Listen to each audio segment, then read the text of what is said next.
అత్తయ్య మీరు చెప్పింది నిజమే. ఈ స్వామీజీ అచ్చం మీ అబ్బాయిలానే ఉన్నారు. ఈవిడే మీ అబ్బాయి లవరా? ఎలా స్వామి కరెక్ట్ గా చెప్పేశారు? అదే శివశక్తి.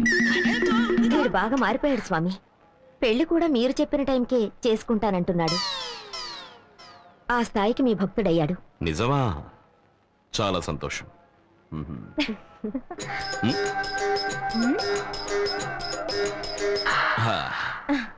పెళ్ళి ఒక 3 నెలల తర్వాత పెట్టుకోండి.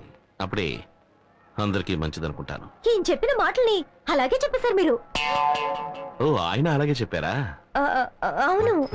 ఆయన జ్ఞాని. శాస్త్ర విజ్ఞానాన్ని పరిశోధించేవాడు విజ్ఞాని. ఒక భక్తుడి మనస్సుని చదివేవాడు మహాజ్ఞాని.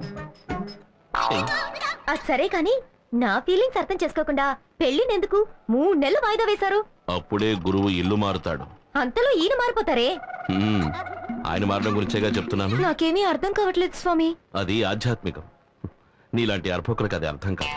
భక్త, మీతో కాస్త విడిగా మాట్లాడాలి. లోపలికి వస్తారా?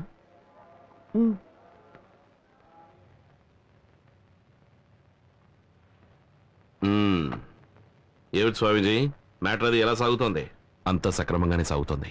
3 నెలల తర్వాత నువ్వు వెళ్ళేసరికి ప్రశాంతంగా ఉంటుంది. ఉంటుంది ఉంటుంది. ఇలా చూడండి, జీవితం అన్నది గాలి లాంటిది. ఇంతవరకు మీరు చూసింది కేవలం పైరుగాలి మాత్రమే. ఇంకా చలిగాలి, కొండగాలి, పిల్లగాలి, వడగాలి, ఈదురుగాలి, సుడిగాలి అని ఉన్నాయి. ఇవన్నీ కలిసి కొట్టినప్పుడే మీకు బాగా అర్థమవుతుంది.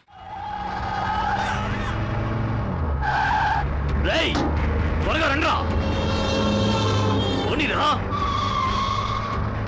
తొందరగా పోనీ. నీకు చెప్పేది త్వరగా పోనీ, త్వరగా పోనీరా.